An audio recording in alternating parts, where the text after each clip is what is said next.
Entonces os voy a contar de manera informal cómo enfocamos este bootcamp, cómo lo desarrollamos o lo estamos desarrollando y lo vamos a desarrollar en la siguiente edición, para que veáis los contenidos, para que veáis la metodología de trabajo y para que, bueno, que quien tenga dudas de cómo se desarrolla se le aclaren. Este bootcamp tiene bueno, cuando lo diseñamos, le marcamos unos enfoques claros. Uno era que era un bootcamp, una formación dedicada orientada a personas que no necesariamente supiesen programar. Es decir, que una persona que es absolutamente lega en la programación pudiese incorporarse al curso con esfuerzo, seguirlo. Digo, con esfuerzo y dedicación, obviamente, porque va a tener que trabajar, seguirlo, aprender el lenguaje Python, aprender a hacer cosas de dificultades muy sencillas hasta dificultades medianas o altas, y aquellos que supiesen programar porque viniesen de otros lenguajes de programación o que viniesen pues de Python, de utilizar el lenguaje Python, pero a lo mejor de forma un poco desordenada. Pues ahora en esta edición hay un alumno que es programador en Python en análisis de datos, y él sabe hacer lo que le compete a su disciplina, pero no conocía el lenguaje. Entonces él está aprendiendo ahora el lenguaje a fondo y bueno, le está resultando muy útil porque quiere ampliar un poco su perfil profesional. Esa era una de las premisas que marcamos, que era: vamos a orientar la formación a gente que no sepa necesariamente programar. Si saben programar, no pasa nada, y si no saben programar, aprenden durante el curso. Y la segunda era que orientábamos la formación a las certificaciones, que aquí, bueno, aparecen las descripciones. Son unas certificaciones de una entidad que se llama el Python Institute, que es la entidad certificadora de referencia. Entonces tendríamos, nos capacitaríamos de alguna forma para presentarnos con algo de estudio y con ciertas garantías a las acreditaciones de nivel de entrada, que es este PCP, y a la nivel de medio de nivel de Python, que es el PCAP.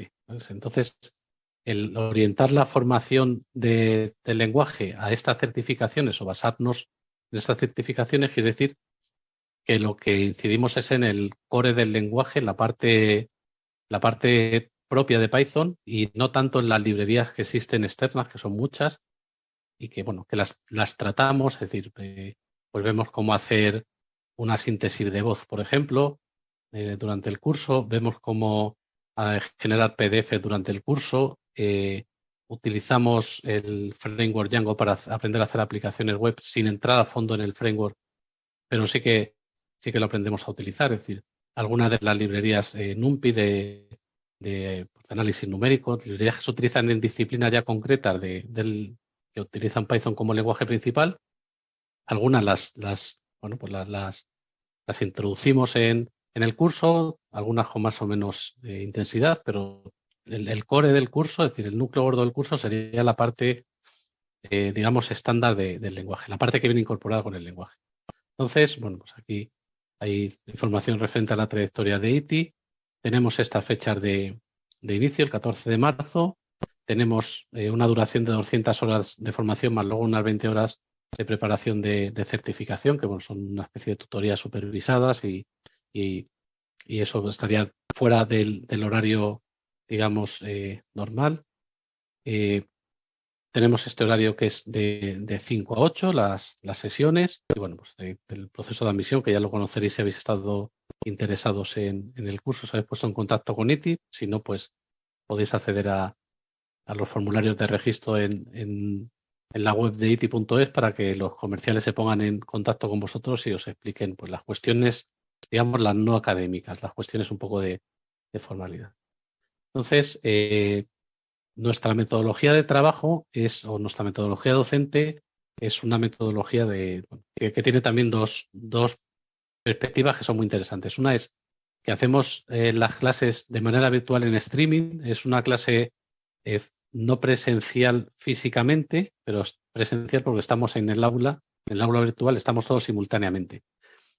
Es cierto que este streaming, para personas que están trabajando y que los horarios a veces por la razón que sea, no le cuadran, le da la posibilidad de ver las sesiones en diferido pues al día siguiente o el fin de semana, agrupar sesiones y demás. Es menos bueno porque no puedes interactuar en clase con resolución de dudas en directo, participación en preguntas y demás, pero los alumnos lo que normalmente hacen es, bueno, si pueden, están en clase, es decir, están de manera virtual, pero estamos en directo, y cuando no pueden por alguna razón, pues porque algún día tienen algún compromiso o alguna cuestión profesional, pues el día siguiente recuperan la sesión o cuando pueden y se ponen al día. Esta metodología también tiene como ventaja, yo por ejemplo que he cursado en el pasado con esta metodología también alguna formación, la posibilidad de que puedas desarrollar en la formación en tu tiempo libre, por ejemplo, del fin de semana o del puente de la Semana Santa o cosas así, dependiendo de las fechas.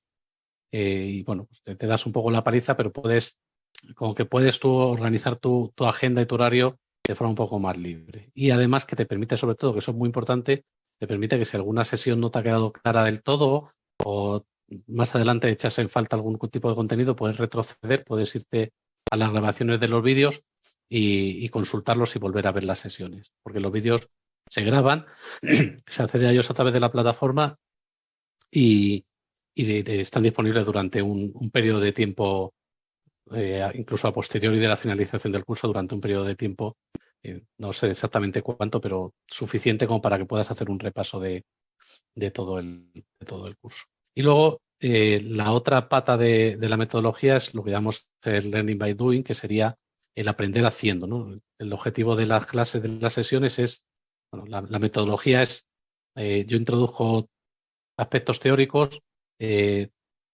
hago una presentación práctica de para qué sirven esos aspectos teóricos, propongo ejercicios, los alumnos los realizan, los corregimos a continuación o los revisamos a continuación y bueno, ese ciclo lo estamos constantemente reiterando. De vez en cuando mando algún ejercicio para realizar en un fin de semana o en algún tiempo libre, pero el objetivo es que constantemente el alumno esté trabajando, esté haciendo cosas porque es la mejor forma de interiorizar. Las clases magistrales, pues ya más o menos estamos de acuerdo todos que tienen su utilidad, pero no son el mecanismo perfecto para aprender, ni mucho menos. Entonces, bueno, la teoría hace falta conocerla, la clase, la magistral hay que impartirla, pero lo importante de aquí es que el alumno, y además una actividad como la programación, es que el alumno participe de forma activa en el curso y que eso hace que se forme correctamente.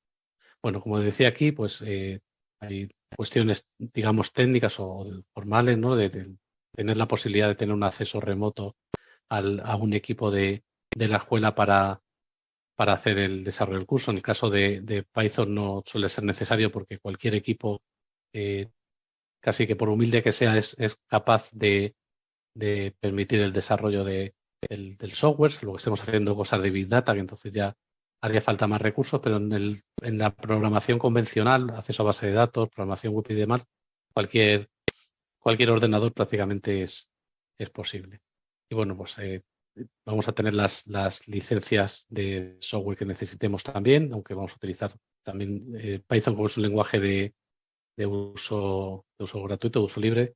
En principio no hace falta licencia, porque todo el software que utilizamos es el software que se utiliza en las empresas, que suele ser, digo, desde hace ya muchos años, es software que no tiene coste que no suele tener coste de licencia. Hay alguno que sí, hay alguno que ya cuando lo presentamos sí que contamos que hay unas versiones que son de uso personal sin coste y luego otras versiones profesionales que serían con coste.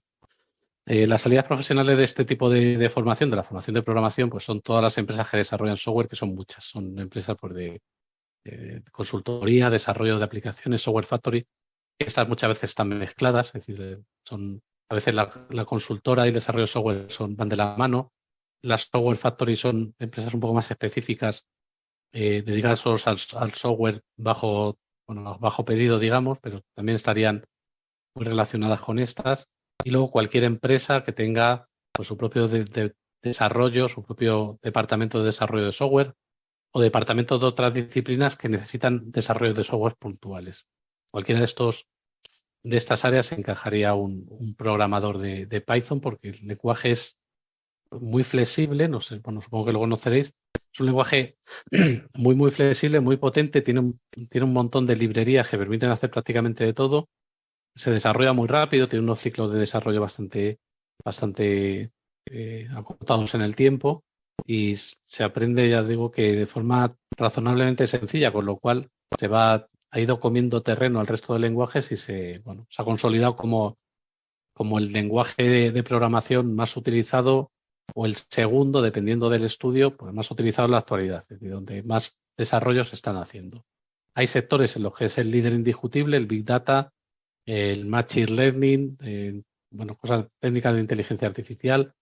En el cloud también es muy importante. Y otros sectores, por ejemplo, en el sector de la web, que a medida que el número de desarrolladores de Python va creciendo y van mejorando en sus capacidades, más sitios web se hacen con Python porque los desarrolladores tendemos a programar en aquello que conocemos más. Pero estaría siempre ahí entre primero y segundo y cada vez más primero que segundo. Es un lenguaje que ya es veterano, aunque parece a veces hablamos de que es un lenguaje moderno. Es un lenguaje que ya tiene 30 años, algo menos de 30 años, pero tiene más de 20 años y está rodado. Es decir, es un lenguaje muy consolidado y que como digo, acoge mucha carrera en los últimos años. Desde el punto de vista del programa, pues lo que nosotros lo voy a resumir de manera concisa. Lo hemos dividido en una serie de módulos, aunque estos módulos muchas veces se interseccionan, incluso algunos lo medio colamos en el cronograma, porque tenemos que conocer cosas futuras para hacer cosas presentes. Empezamos con unos módulos de introducción en los que, aparte de la introducción puramente de presentación del lenguaje, hacemos una introducción a la programación de Python, en el cual sí que empezamos a hablar de la sintaxis de Python, de cómo se ejecuta Python, cómo se instala, qué entornos de desarrollos hay, cuáles son la sintaxis básica, cómo se lanza un programa en Python, cómo se incorpora una librería. Y hacemos también una pequeña introducción a Git, que es un sistema de control de versiones, es una técnica que se utiliza en software para tener el software, por un lado, a buen recaudo, para que no se nos extravíe, para controlar las modificaciones que hacemos durante el desarrollo y luego para trabajar en equipo. Esa es una herramienta que la gente del mundo del software prácticamente todos la conocen y los que no, pues la tienen que conocer porque es muy habitual utilizar. A partir de ahí empezamos con la parte de Python. Y como os decía antes, está orientada de pleno al core del lenguaje, es decir, a lo que es el Python, digamos, estándar, las librerías estándar, la funcionalidad estándar y los componentes estándar. Entonces, dentro de eso, una primera parte sería conocer qué tipos de datos existen, cómo se hace la tipificación de datos en Python, qué operadores existen y cómo se interrelacionan entre sí, cuál es su precedencia, cuando se hace una multiplicación y una suma en una operación misma, cómo se resuelve eso, en qué orden se ejecutan.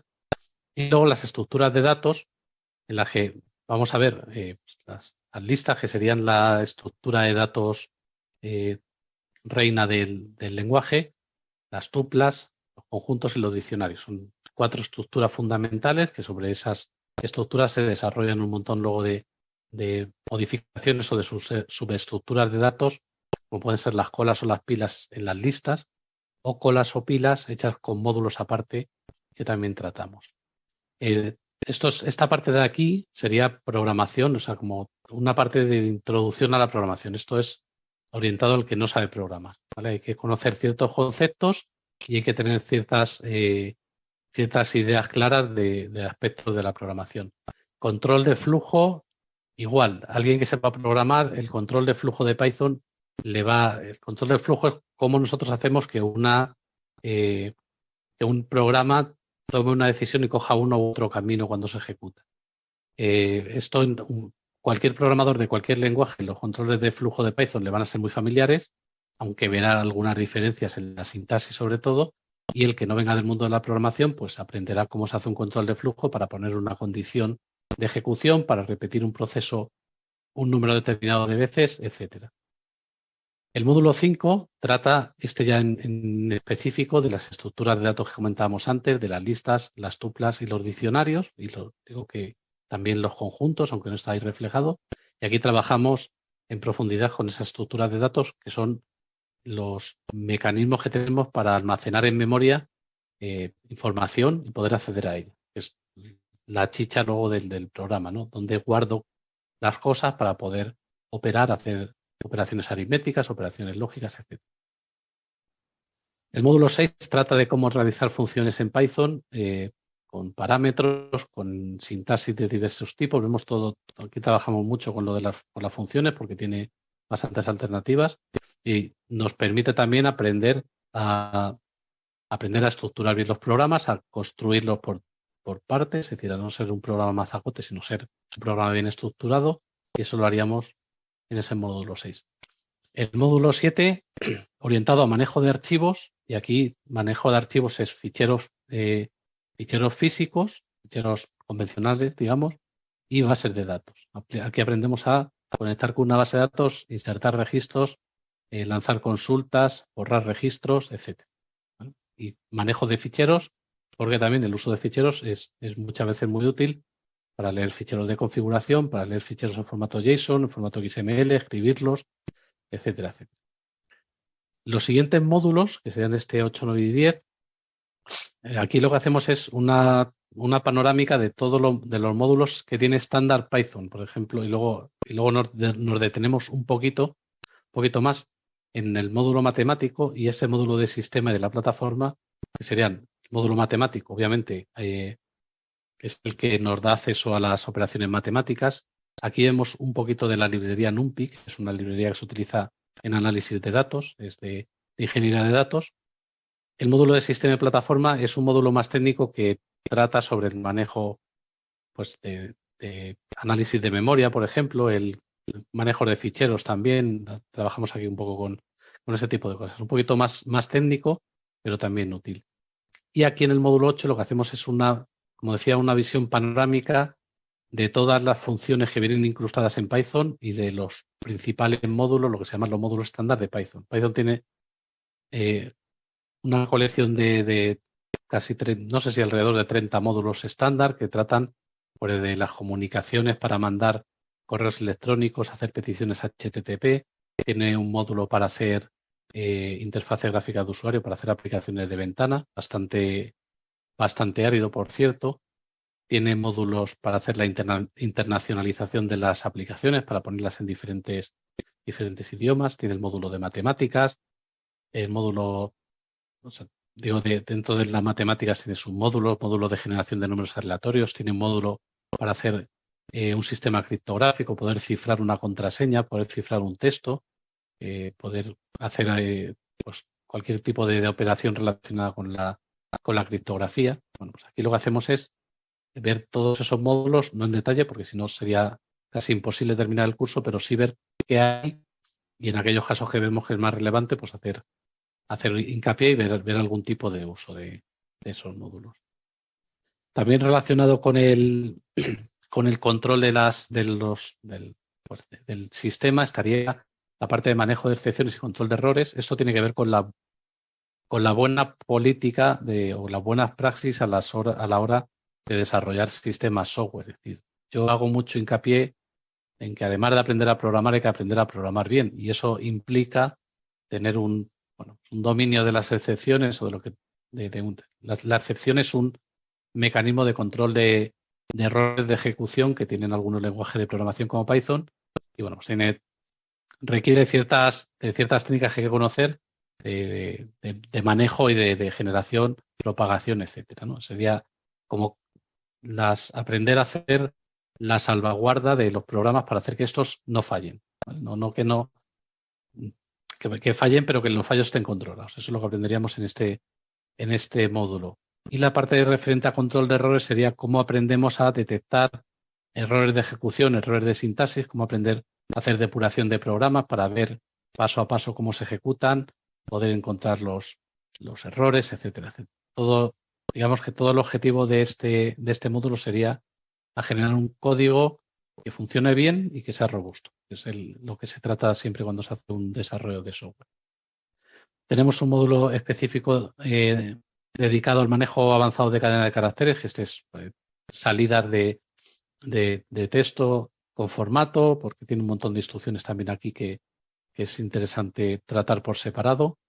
El módulo de programación orientada a objetos. Python es un lenguaje que se llama multiparadigma, que se puede programar de varias formas, basado en funciones y basado en orientado a objetos, sean las dos principales. Y aquí también, pues, este módulo nos ocupa mucho tiempo, pero lo tratamos en profundidad, viendo que es la orientación a objetos, que son las clases, los objetos, las instancias, los métodos, los atributos, cómo se crean clases, cómo se pasan referencias a los objetos, bueno, toda la parafernalia que hay alrededor de esta tecnología, de esta metodología de este paradigma de programación, que además lo bueno es que es el mismo paradigma que se utiliza en muchos otros lenguajes como Java o C# o PHP, y por lo tanto el conocimiento que se adquiere aquí pues te lo puedes arrastrar a otros lenguajes luego a posteriori. También tenemos pues lo que hemos llamado un módulo de conceptos avanzados, que sería pues esto ya son cosas más técnicas o más, digamos, más sofisticadas de aprender a hacer cosas que ya llegado a este módulo sabemos hacer, pero hacerlos de forma más compacta y de forma mucho más técnica. Bueno, al principio resultan un poco, a veces incluso incomprensibles, pero luego cuando las aprendes y las interiorizas, resulta que no son incomprensibles, son bastante naturales, y lo que nos permiten es hacer un código mucho más compacto, mucho más, digamos, mucho más fácil de leer y con mucho ahorro en código, ¿no? Entonces, este módulo sería de ese tratamiento un poco más avanzado del lenguaje.